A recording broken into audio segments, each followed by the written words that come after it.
Hi viewers, welcome to our channel. ప్రస్తుతం మనతో పాటు ఇమ్మంది రామారావు గారు సీనియర్ జర్నలిస్ట్ ఉన్నారు. వారితో ఒకసారి మాట్లాడదాం. సార్ నమస్కారం. సార్ నమస్తే అండి.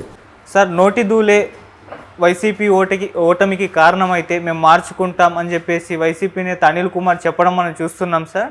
అంటే రిజల్ట్స్ తర్వాత, ఎన్నికల ఫలితాల తర్వాత సోషల్ మీడియాలో విపరీతంగా నోటి దూలే కారణం, అందుకే ఓడిపోయారని చెప్పేసి కొంతమంది ఫోటోలు పెట్టి బాగా ట్రోల్స్ చేశారు. మరి ఇప్పుడు ఆయన మార్చుకుంటాం అంటున్నారు. మరి ఏం జరగవచ్చు అంటారు సార్? మీ ఒపీనియన్ వీటిపైన? ఇదంతా ఎలా ఉంటుందంటే, తప్పు చేసిన వాడు ఆ తప్పుని కప్పుకోవడానికి అనేక రకమైన మాటలు మాట్లాడతాడు. ఆ మాటల్లో ఈ మాట ఒకటి. ఇప్పుడేంటండి, అనిల్ కుమార్ యాదవ్ నీటిపారుదల శాఖ కాదు, నోటిపారుదల శాఖ అని పేరు తెచ్చుకున్నాడు. మనం కొత్తగా చెప్పవలసిన అవసరం లేదు. కేవలం జగన్మోహన్ రెడ్డిని సంతోషపరచడం కోసమే నీ నిండు జీవితాన్ని నాశనం చేసుకున్నావే. నువ్వు ఎమ్మెల్యేలాగా ఏమైనా బిహేవ్ చేసావా? నువ్వు ఒక మంత్రిలాగా ఏ రోజైనా బిహేవ్ చేసావా? ఎంత డిగ్నిఫైడ్గా ఉండాలేమండి. ఇప్పుడు అసెంబ్లీలో డిగ్నిఫైడ్గా ఉంటే అపోజిషన్ పార్టీ దృష్టిలో కూడా నువ్వంటే మంచి ఇంప్రెషన్ కలగవచ్చు. అక్కడ లేకపోతే ఇక్కడ రావచ్చు. అవును, మంచాడు ఆయన, రావాలి అనుకుంటాం. అలా కాకుండా లోకంలో నరమానవుడు నీతో మాట్లాడకుండా చేసుకున్నంత దాన్ని అంత అహంకారం నీకెందుకు? ఆ పదం కూడా బాగలేదు. నూటు దోల అనే పదం బాగలేదు. అంత అహంకారం నీకెందుకు? అంత కళ్ళు మూసుకుపోయే తనం నీకెందుకు చెప్పండి. నెల్లూరులో ఇంకెవరు నాయకులు లేరా? కోటమిరెడ్డి శ్రీధర్ రెడ్డి లేడా? ఆయన ఆనం వెంకటరెడ్డి లేడా? ఆనం రామనారాయణ రెడ్డి లేడా? మన నారాయణ గారు లేరా? ఎవరైనా నీలాగా మాట్లాడుతున్నారా? చూడండి, మీరు కంపేర్ చేసుకోండి. నెల్లూరులో ఉన్నటువంటి మీ నాయకులనే మీరు కంపేర్ చేసుకోండి. ఎవరైనా మీలా మాట్లాడుతున్నారా? అంటే ఎవరో మెచ్చుకొని మెల్లో దండ వేస్తారనుకొని అలా పేటరేగిపోయారా? నాకు ఇంకా బాగుంది, బాగా జ్ఞాపకం ఉంది. అసెంబ్లీలో ఎప్పుడు పోలవరం ఫినిష్ చేస్తారంటే, we will finish it by 31st December 2021 అని నాగభూషణ్ మాడ్యులేషన్లో చెప్పాడు ఆయన. అది అంటే వెకిలిగా రేపు ఇచ్చినాయాలరా 2021 December 31st ఫినిష్ అయిపోతుందని చెప్పాడు అన్నమాట. ఇప్పుడు చెప్పుకుంటున్నాం మనం.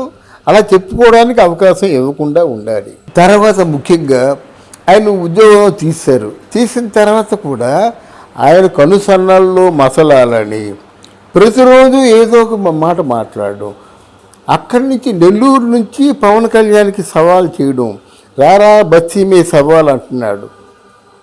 అన్నం పొరపట్టే కదా. తర్వాత ఈసారి కానీ కూటమి వచ్చినట్టయితే రాజకీయాలు వదిలేస్తా అన్నాడు, రాజకీయ సన్యాసం తీసుకుంటా అన్నాడు. అదే అడుగుతున్నారు పవన్ జన సైనికులు. నువ్వు రాజకీయ సన్యాసం తీసుకుంటా అన్నావు కదా, మరి తీసుకో రాజకీయ సన్యాసం. కానీ ఎవరు యాక్సెప్ట్ చేయలేదంటే, అప్పుడు ఆయన ఛాలెంజ్ విసిరారు కదా, దాన్ని ఎవరు వీళ్ళు యాక్సెప్ట్ చేయలేదు. యాక్సెప్ట్ చేయలేనప్పుడు ఎట్లా తీసుకోవాలని? అది బుద్ధి తక్కువ పని అండి. అది నీ మాట. ఇంగ్లీష్లో ఒక సామెత ఉంది, if you give a word to the public you must respect. If you are not respected to your word, how can you demand the respect from the public? నీ మాటకి నువ్వు గౌరవం ఇచ్చుకోకపోతే నాకు గౌరవం ఇయ్యండి అని పబ్లిక్ని నువ్వు ఎలా అడగగలవు? పబ్లిక్ని ఎందుకు రెస్పెక్ట్ చేస్తుంది? అది ఒకటే అన్నమాట.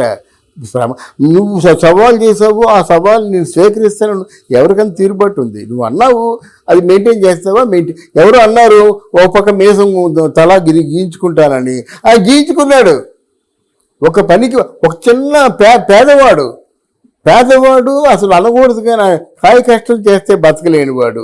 అసలు ఆయన్ని అలౌ చేయడం కూడా తప్పే అంటాను. మాట అంటే అనవచ్చు. ఆ పిల్లలు ఎలా బతుకుతారు, పిల్లలు ఎలా బతుకుతుంది? ఓ పక్క మేసం గీయించేసుకున్నాడు, ఒక పక్క జుత్తు గీయించుకున్నాడు. నలుగురిలోకి ఎలా వెళ్తాడు? నలుగురిలో పని ఏం చేస్తాడు? నువ్వేం చేసావు? రాజకీయ సన్యాసం చేస్తానని చెప్పావు.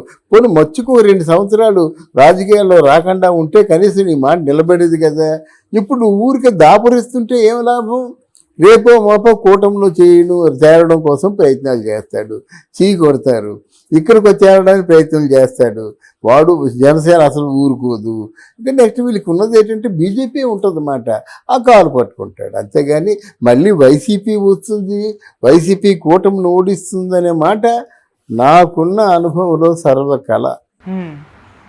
సార్ ఇప్పుడు చాలామంది తెలుగుదేశం నేతలు కూడా దీని పట్ల రియాక్ట్ అవుతున్నారు సార్. అంటే ఇన్నాళ్ళు వీళ్ళకి తెలియలేదు, నోటి దూలే కారణమైందని చెప్పేసి ఇప్పుడు జ్ఞానోదయం కలిగిందని కూడా అంటున్నారు సార్. లేదు, అది కలగదండి.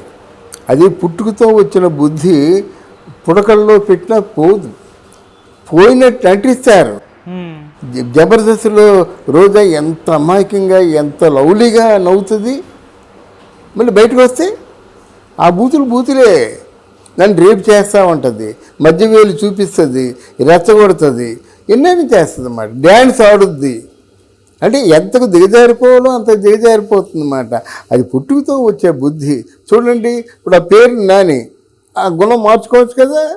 ఇప్పటికీ ఊగుతున్నాడు. ఆయన బోర్డు కేసులు ఉన్నాయి, ఆయన చాలా వ్యక్తిగతమైనటువంటి చాలా అవకతవకలు ఉన్నాయి. అవన్నీ బయట పెడితే కనుక వీళ్ళు మారరు. కొడాలి నాని, వల్లభనేని వంశీ, అనిల్ కుమార్ యాదవ్, రోజా, వీళ్ళెవరు మారరండి. Okay sir. వీళ్ళు తగిన పనిష్మెంట్ కావాలి. ముందు మాటలు దేవుడు పనిష్మెంట్ కావాలి.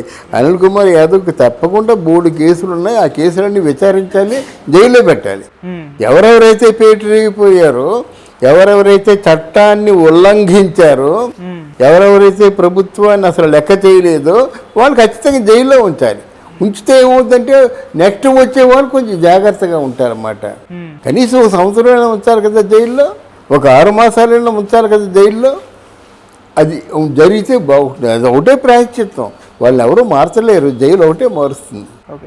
అండ్ సార్, మరి ఓటమి గల కారణాల్లో ఈ నోటి దూల కూడా ఒకటి అని అదే ప్రధానం. అదే జగన్మోహన్ రెడ్డి గారు వచ్చేసారి మరి ఎలక్షన్స్లో వీళ్ళెవరికి కూడా సీట్లు ఇవ్వకుండా వేరే కొత్త అభ్యర్థులను దించే అవకాశం ఉంటే ఎలా ఉంటుంది సార్ అప్పుడు? లేదండి, మన జగన్మోహన్ రెడ్డి చేసింది ఏంటంటే, చూసారా, నేను ఒక కథ రాశాను, దిక్కుమాలి కథ అని. అదేంటంటే దిక్కుమాలి సినిమాని చతుర్లో. అదేంటంటే ఒక లారీడు రష్ చేస్తాడు సినిమా డైరెక్షన్ చేసి. ఆ ఎడిటింగ్లో ఆడు ఏం చేస్తాడంటే, ఎడిటింగ్ కళ్ళు మూసుకొని కట్ చేస్తాడు. కట్ చేసిన తర్వాత ఇలాగా ఒక నిడివి సినిమా వస్తుంది. ఆ సినిమాకి అంతర్జాతీయ అవార్డు వస్తుంది. అక్కడ కట్ చేసినప్పుడు చూడలేదు. అలా ఈయనేం చేశాడంటే, ఎవరిని ఎక్కడ ట్రాన్స్ఫర్ చేస్తాడో, ఎవరిని ఎక్కడ వేస్తాడో, ఇక్కడ తీసుకెళ్ళి ఎక్కడో నెల్లూరులో ఉన్నవాడు నరసరావుపేటలో ఎవడండి ఇట్లాంటి మొత్తం చేసింది.